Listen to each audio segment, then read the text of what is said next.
Hey everyone, it's Marie, and thank you so much for following along on this video hop.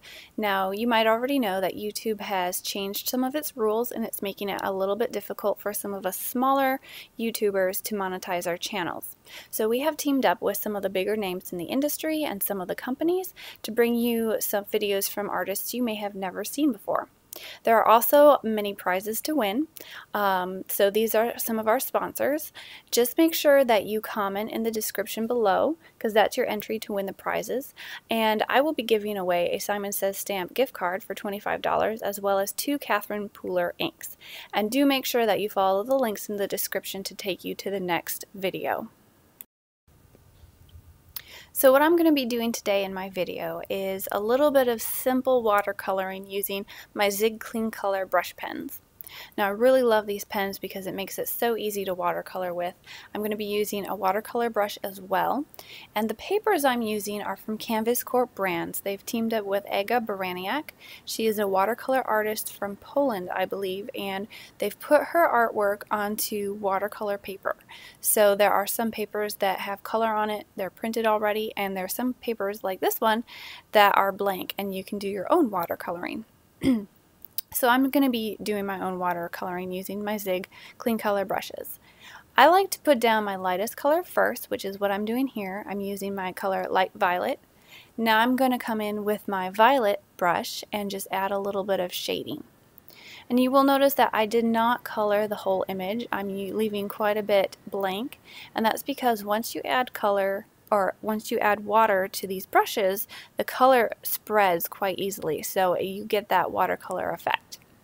My brush here was not cooperating and I got a little bit too much water down on my paper, but these papers stand up to water very well. They don't pill or peel, so if you get a little bit too much on your water, just take a towel and sop it away, which is what I did here. And I'm just taking my brush and I'm spreading that color. I like to pull the color out from where it's darkest and then pull it out so that you have that sort of gradual effect from dark to light.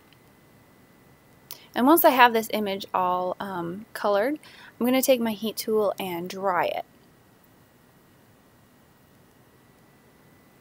Now that it's dry, I'm coming in with a shade darker, and this is actually a blue. I'm just putting a tiny bit on my flower where it would be darkest to add just a little bit more depth and a little bit more shading. You can see I'm not putting much at all. And then I will take my watercolor brush and spread that out again. Now I did this flower and then I did several more flowers the same way, and I also did some leaves, and I'm going to be using these on my card.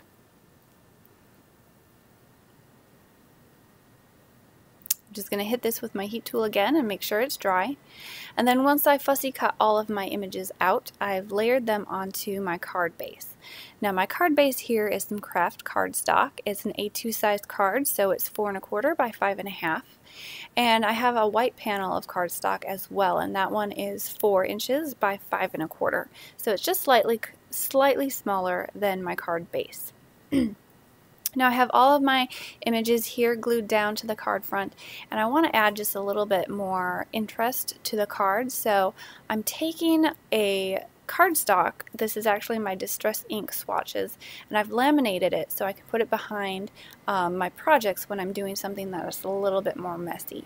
So I'm taking some Tattered Angels Glimmer Mist, and this is a dark purple color, and I'm just splattering on a little bit. It just gives the background a little bit of fun interest, and there's shimmer in the Glimmer Mist as well, so that's fun too.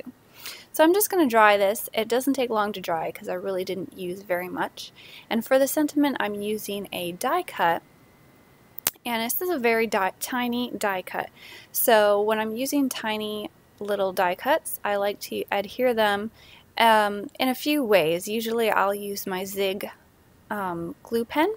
Right now I'm using my Xyron sticker maker because it was new. I got it at Creativation and I was excited to use it. But after I did use it, I thought, looking back, I should have probably used my Zig glue pen. And I'll show you why. Because when you pull off this tiny die cut here, you can kind of see some of that adhesive hanging on behind your sentiment. You might be able to see it there. It didn't didn't really mess up my card too much because I was able to take my fingers and just rub it away. But in hindsight, it probably would have been easier just to use my Zig glue pen.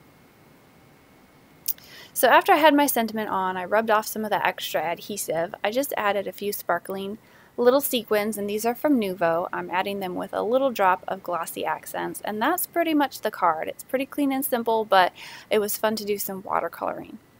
So do make sure that you follow along in the blog hop. Please click on the description in the link below to take you to the next video, and make sure you comment. Please like and subscribe if you'd like, and good luck on winning some of them prizes. Thanks. Bye.